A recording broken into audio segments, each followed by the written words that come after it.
Okay, 7 o'clock and good evening, and I'd like to welcome you to the November 21st edition of the Clayton City Council, and call the meeting to order at 7 p.m. And would the acting city clerk please take roll? Councilmember Cloven? I'm here. Councilmember Tillman? Here. Councilmember Trupiano? I'm here. Vice Mayor Diaz? Yes, here. And Mayor Juan is absent. Thank you. And now would you please stand and join me with the for the Pledge of Allegiance? Ready? I pledge allegiance to the flag of the United States of America and to the republic for which it stands, one nation, under God, indivisible, with liberty and justice for all.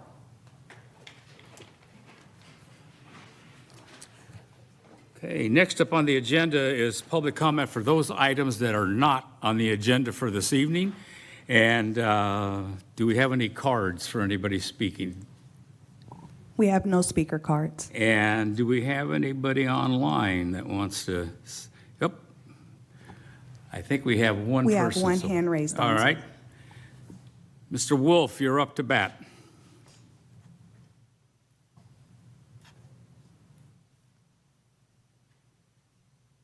Hi, everybody. Can you hear me? Yes. Okay, great. Good evening, council members, city manager, and staff. I'm C.W. Wolf, president of the CBCA. At our last meeting, the CBCA authorized grants of $5,000 to Christmas for Everyone, $3,400 to the VFW Wreaths Across America, and $6,000 to the Clayton Theater Company. We also recently finalized our donation of $50,000 to the Mount Diablo Interpretive Association for the building of a new education center and pavilion at the Mitchell Canyon entrance to Mount Diablo State Park, as well as donated $1,500 to Diablo View Middle School, $1,800 to AAUW Tech Trek, and $2,000 to Mount Diablo Elementary. So we've reached our goal of donating $175,000 back to the Clayton community in 2023. And on Saturday, the 18th, CBCA members got together with Clayton citizens, council members, city maintenance, and the Clayton Community Church to decorate our downtown for the holidays. And we want to invite everyone to celebrate with us at our Holidays in the Grove and tree lighting ceremony event on Saturday, December 2nd at 5:30 p.m. Santa and Mrs. Claus will be there, as will the CBCHS Marching Band and the Mount Diablo Elementary second grade chorus. Coffee and donuts will be provided by the Clayton Community Church. Now, this event is a Clayton tradition, and we look forward to seeing everyone there. Thank you for your time. Council and everyone, please have a happy Thanksgiving. Thank you, Carl. Anyone else online to speak? There are no more speakers online. Okay, with that, I will close the public comment for non-agenda items and move on to item 4, which is the consent calendar. And do we have anybody that wishes to speak on a public comment matter on the consent calendar?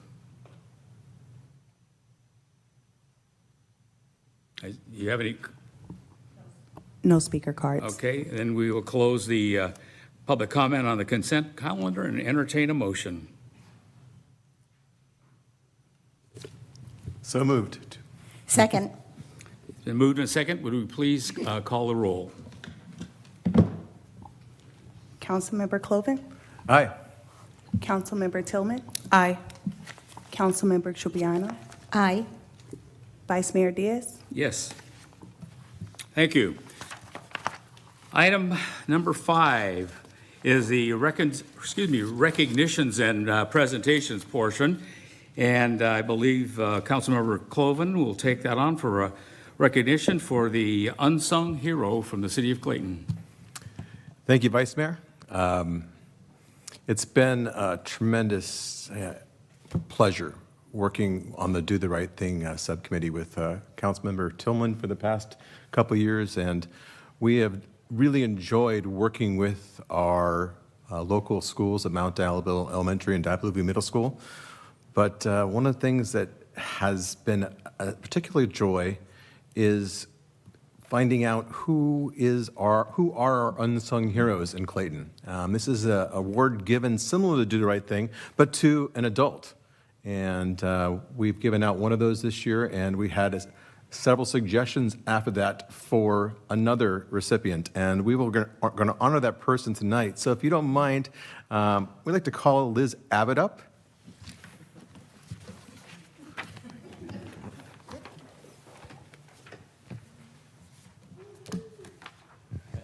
So Liz, can you hear me through the mic? Excellent.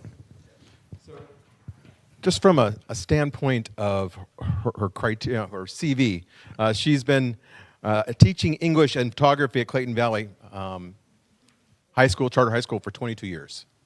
She started the Multicultural Club at Clayton Valley in 2003 and was their advisor for 9 years. She coordinated the Clayton Arts Academy for the past 11 years. She's the advisor for the Gay Straight Alliance Group and has been that for the last 9 years. And she's the advisor for the K-Pop Club. Now, that's all cool. And I've heard a lot of great things from her students about how she does that. But I've known her personally through my wife's involvement in Girl Scouts, as well as she's been involved in Clayton Pride since the very beginning. Actually, when we rose the first rainbow flag on City Hall, she was there and in the Grove as we celebrated, and she's been with us for the Clayton Pride events. And what has been amazing during that time is to watch her students be around her, and when they're around there, they just light up.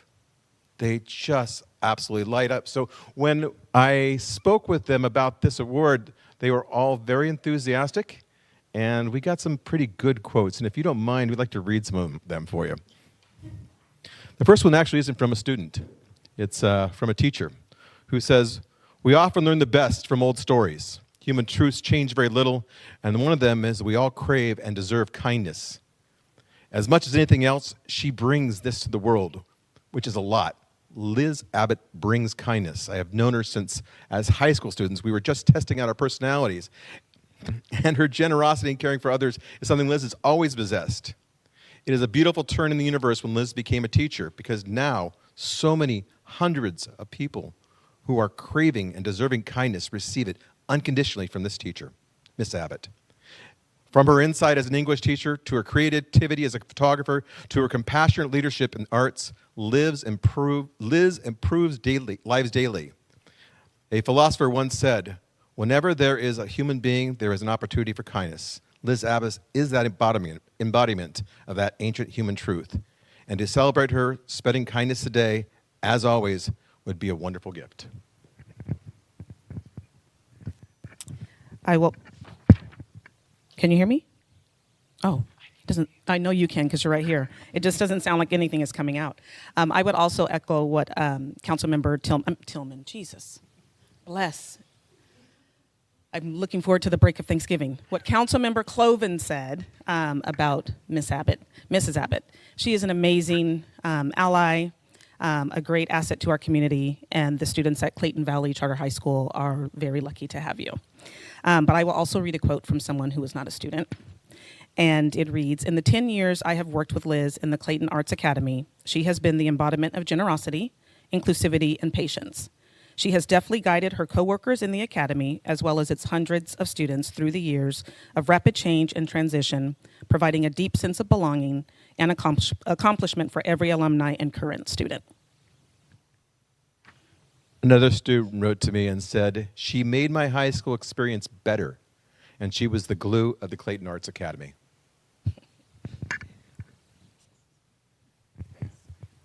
"I have never had a teacher who's been so caring and supportive of her students. Her number one priority is making sure we are learning and having fun.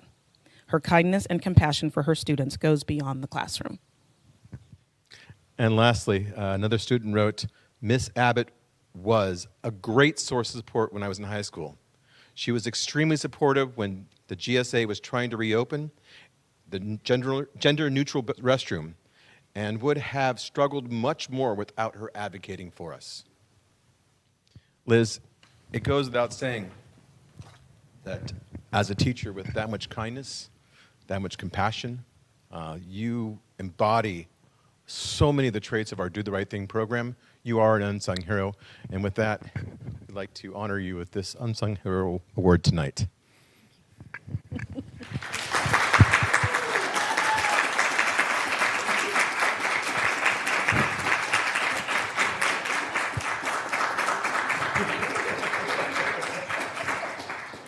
Everybody, thank you. Thank you.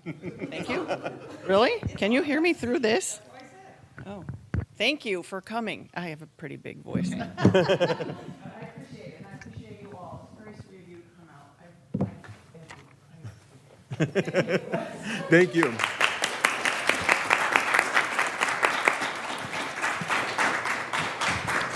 And actually, Great, and congratulations. Vice Thank you. Mayor, if you don't mind, I have one more thing to state. As much as Liz is an unsung hero that we're honoring tonight, I would like to honor somebody else who passed this past week. Bob Kendall, who was a city council member from 1988 to 1996, 8 years. And he served as mayor in 1991 and 1996 during a big change and transition during Clayton, during the times of Oakhurst and these buildings being built and changed. He passed this past week. And Vice Mayor Diaz, if you don't mind, if we can close tonight's meeting in honor of Bob Kendall, that'd be wonderful. Thank you. Okay, that concludes the recognition and presentations. We move on to item 6 and city manager and staff report. Thank you, Vice Mayor. Just a few things to go over. First, just want to make sure everybody knows that the city has a new platform called REPT. It is a question and answer platform. You can get there by going to the city's website and clicking the button on our homepage called Ask Clayton. Essentially, that allows you to get to this partner site we have with REPT, where you can type in a question to the city, and we will answer through a short video to you. And we have already, in 2 days, had, I think, 6 or 7 answers that we've put on there between myself, police chief, others. It won't always be my beautiful face on there answering the question, thank goodness. But we've had hundreds of views already, and really, I think it's going to be a great place for just centralized information for the community. If you have a question about anything that we do in our service, please feel free, and I look forward to using that more continuously.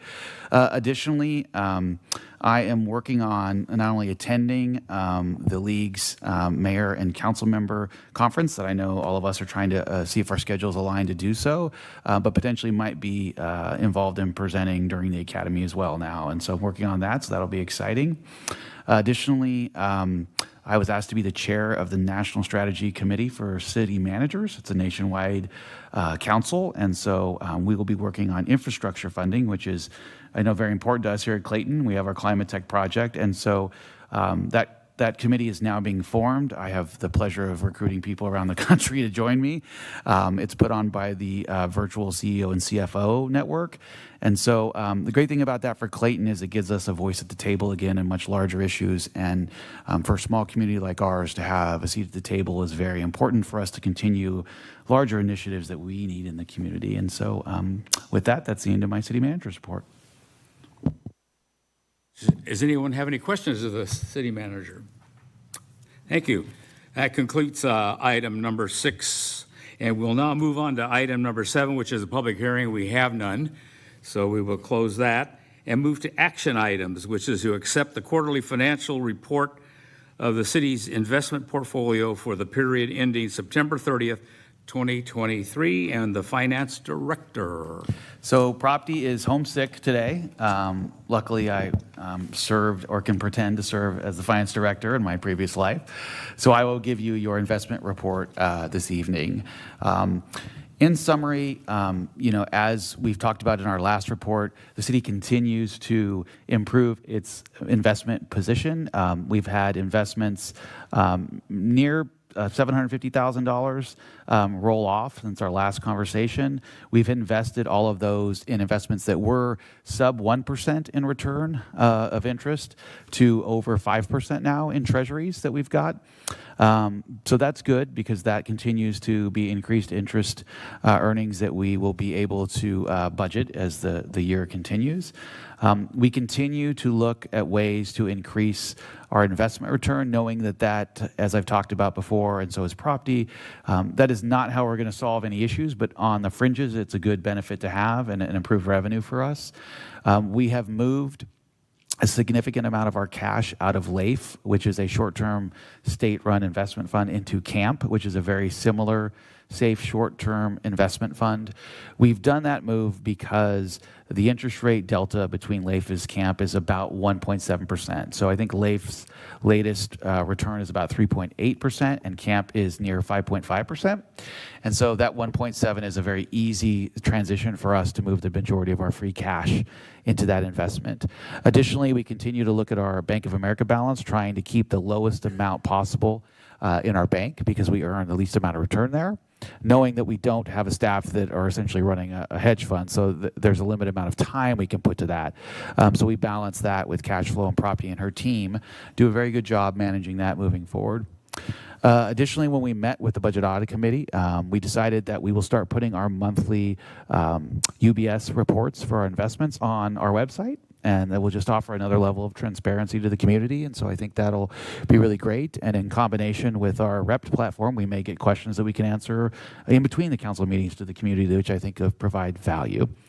Other than that, we talked at the Budget Audit Committee about the fact that we are looking at our sweet spot of investment duration of about 1.5 to 2 years, probably leaning a little bit more towards that 1.75 on average between all of our investments. And that's just to ensure we always have enough liquidity to pay bills as we move through our dry periods. For those of you that may not know, majority of the city's revenue is property tax. Cities receive property tax in December and in April, May. And so the times in between, you're relying on business license revenue and sales tax to kind of buoy you. And so you need other cash kind of reserves to be able to pay your bills and your people. And the city does a good job of that. Additionally, we continue to evaluate areas where in investments where we can most benefit that rate of return, knowing that eventually this kind of higher interest rate environment over the next couple years will kind of smooth out into a traditional probably 2.5 to 3.5% window that we used to see in that kind of 2-year investment duration that we're looking to strive for. Other than that, again, it was I'm very happy to have Property on board now because she is really actively managing this for us and doing a really good job. I'm very impressed with the subcommittee's work on it over the past few months and talking about ways of just improving the reporting and, again, putting the stuff on the website, I think is a great suggestion by the subcommittee. And with that, I'm here to answer any questions. Thank you, Mr. City Manager. Any questions or comments from the council? Just one. I was looking at the portfolio considerations that UBS had in the back of the packet. They specifically mentioned that based on the IPS or the investment policy statement about consider moving to high-grade corporate bonds, et cetera. I just want to get your thoughts on that. Yeah, so we talked about that at the subcommittee as well. I believe once we get through some of the strategic budget conversations in the spring that are taking up, a significant amount of staff time, I would like to maybe late spring, summer, consider that as part of the investment policy with council. I think corporate debt is a very, very useful tool. I think people tend to get concerned when they hear corporate debt because they think of bank failure, they think of company failure. I will tell you, when I was assistant treasurer tax collector, we managed almost $750 million, and of that, we had the government code mandatory level of 25% of the portfolio. So what is that, $180 million in corporate debt? The reason that's important is we're talking about Apple Computer, Johnson & Johnson, U.S. bank level debt. We're talking about companies that's credit rating, frankly, is near or equal to the United States government. There's a high likelihood that if those fail, then we probably, as a society, have a lot of problems going on beyond our rate of return. And so I think as interest rates come to the middle, that 2.5%, 3% level, it's more valuable for us to have corporate debt as an option than it is today. Right now, with 5% treasuries, short-term yields being so high, there's less value to worry about it. But as those rates kind of move to the middle, we'll call it, or their standard deviation. It'll be important to have that as a tool. It doesn't mean we have to go the full 25% like I used to in my days in Treasury, but having it as an arsenal in our toolbox, again, I think is important, and maybe baby stepping into it over time is something I'd like to consider towards the summer as a conversation with this council. Thank you.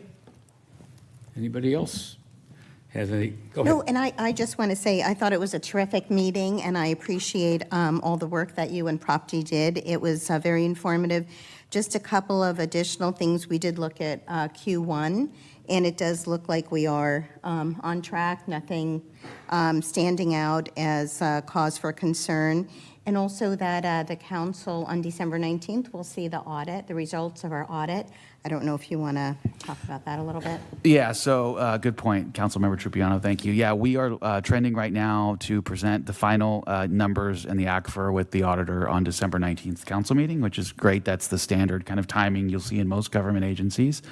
And so I'm excited about that, as it will give us a sense of how we ended the fiscal year, and also will, I think, give us continued fuel for the conversations we're going to be having in January and February and March about our larger strategic budget conversations, our fund balance policy, and other things that I think are really going to be fruitful dialogue for this council. Thank you, Brett. Anyone else? Okay, I'm now going to open up to public comment. Anybody that wishes to speak on this item, please remember to keep your remarks to 3 minutes or less, and there will be a timer on both screens. Anybody with a card? No card, and no one online, it appears, as well. So, is that correct? Okay, I'm going to close in the public comment on this matter, and now we'll bring it back to the City Council for action and entertain a motion or any further discussion. I move acceptance of the report. Second. Moved and seconded. Will the acting clerk please take the roll? Councilmember Cloven? Aye. Councilmember Tillman? Aye. Councilmember Trupiano? Aye. Vice Mayor Diaz? Yes. And that completes item number 8A, the action item, the only action item on the agenda. We will now move into item number 9, which is any council items for future agenda items. Yes, go ahead. Just my reiteration to have a future conversation, excuse me, to direct the city attorney to investigate or to open an investigation on conduct of the council. Thank you.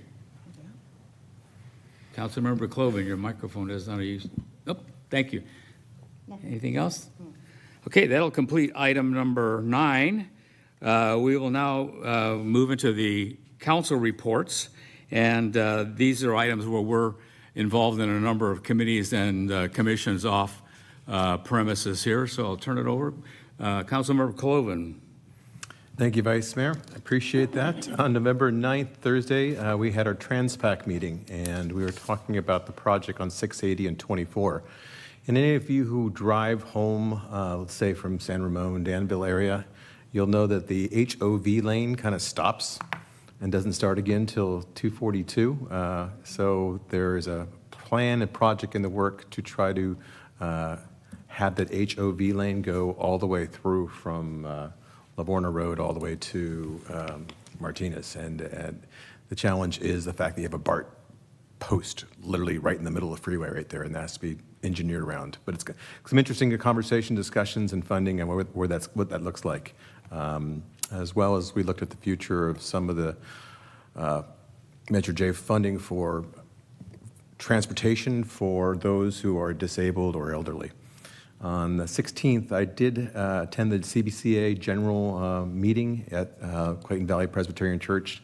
It's always great seeing what CBCA does and the money they give away to our community to make it better. It's just fabulous. But then you throw on top of that the fact that we got up early and had coffee and donuts and fluffed wreaths and put up boughs and lights all over town. And, it's like coming out and all of a sudden Christmas is here, and it makes who we are as a city just that.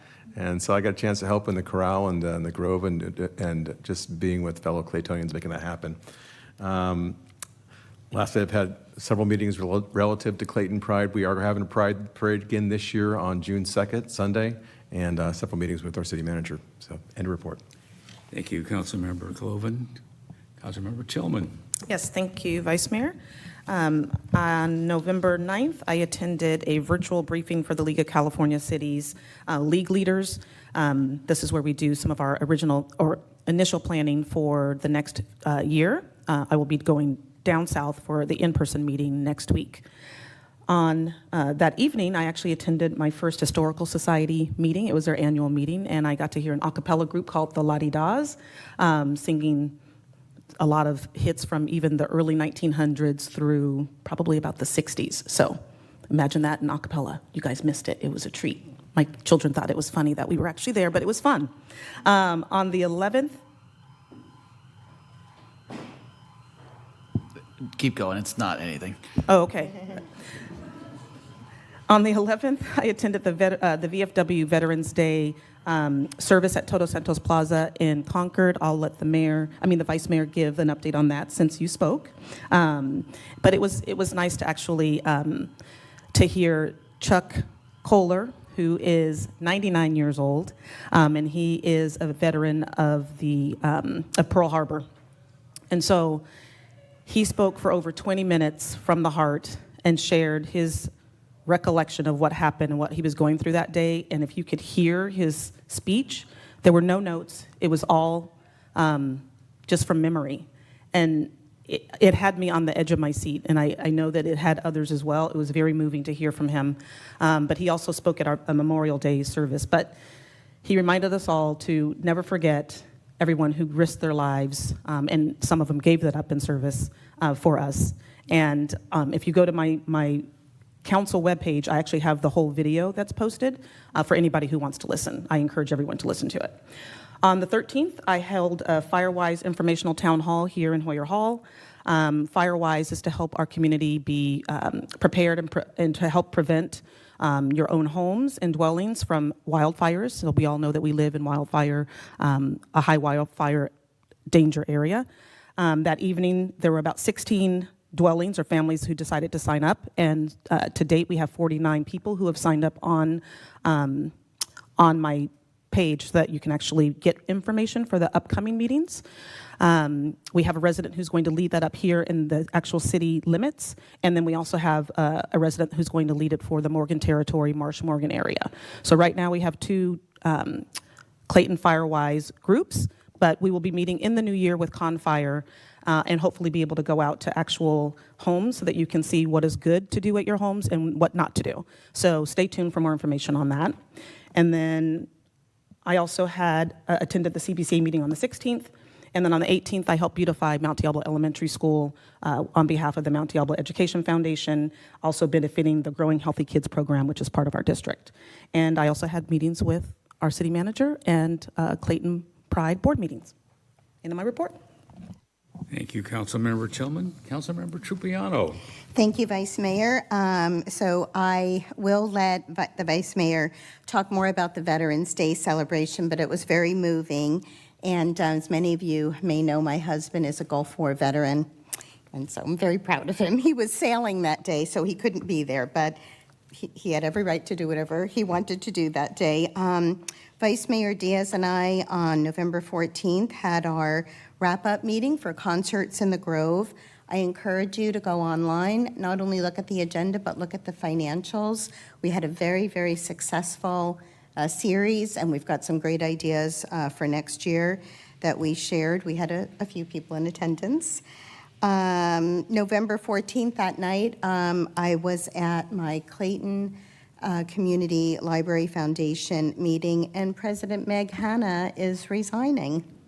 So they will be looking for a new president, and they are also actively looking for board members. If you are interested in looking at the roles and responsibilities, I'd be happy to email it. I don't think it's posted anywhere yet, but I do have a copy of it. And they do meet once a month on the second Tuesday. November 16th, we had our Budget and Audit Committee meeting, which we talked about. And later that night, I briefly went to the CBCA meeting to drop off my friend. I wasn't able to stay the whole night, but it was great attendance, and they were collecting canned goods, so I was able to contribute to that. Saturday, I did help with holiday decor, fluffing wreaths, which has become my specialty, and I really enjoyed that. And it was a beautiful day, and the rain held out until we were done, which was absolutely perfect. Weekly meetings with our city manager, Brett, and I just want a couple of other heads up. Our next Energy Services and Infrastructure Committee meeting is going to be Monday, the 27th at 4 p.m. And as CW from the CBCA announced, the tree lighting is December 2nd, and the menorah lighting will be December 7th through the 14th. And the menorah is, again, same place as last year in the downtown, in the Corral area. So, and happy Thanksgiving to everyone. Thank you. Thank you, Councilmember Trupiano. My report very briefly, again, as it's mentioned, my colleagues here on both sides were at the November 11th Veterans Day ceremony. And I know Councilmember Tillman mentioned the World War II veteran, 99 years old. This guy is sharp as a tack. He remembers that day like it was almost yesterday.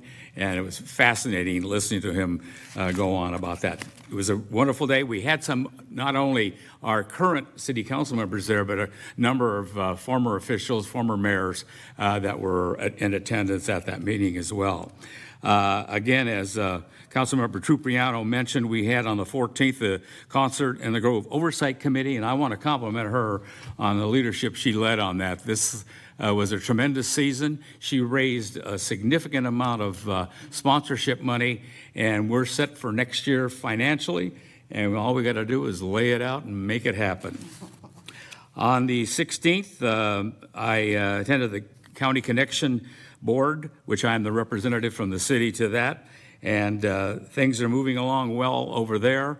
They had a post-meeting celebration for Thanksgiving where we got to sit and discuss things with the operators that operate the bus and the staff that works there. It was a wonderful day as well. And then Saturday, as has been mentioned, we had a wonderful day downtown, holiday decorations. And what was sort of interesting about that, after bringing everything over early in the morning, we had a break in the weather. And we didn't have, I don't think we had any sprinkles or showers to speak of, but everything was done by about 11:30. It was great, and everybody had to go downtown in the evening and see the wonderful decorations that we had. My final meeting was this morning with a city manager for our pre-city council meeting, and that completes my report. That completes item number 10A, and we now move to adjournment. I want to tell you, It's a record. 7:33. I was shooting for 7:30, but 7:33 is when we're adjourning. We'll see you on the 5th of December for our next city council meeting. And I want to say, Just a reminder, happy, we would like to close this in honor of Bob. Bob Kendall. oh, yes. He asked to close it in his honor earlier. Okay. Yes, we will do that. I'll let you do that. But I want to just say one thing. I want everybody to have a happy Thanksgiving, and we're at the beginning now of the holiday season. And Councilmember Cloven, would you please close the meeting? And I said it earlier, Bob Kendall served our city at a time of incredible growth between 1988 and 1996. He was mayor twice, in 1991 and 1996. For those of you who don't know, it is a lot of effort to serve as a city council member with not a lot of gratitude and definitely not a lot of pay. But it's a labor of love, and he loved the city. And with that, he is an unsung hero, and thank you for letting us close this meeting out in his honor, who he passed this week. All right, we will now adjourn to the December 5th meeting, and 7:34 called in. Thank you.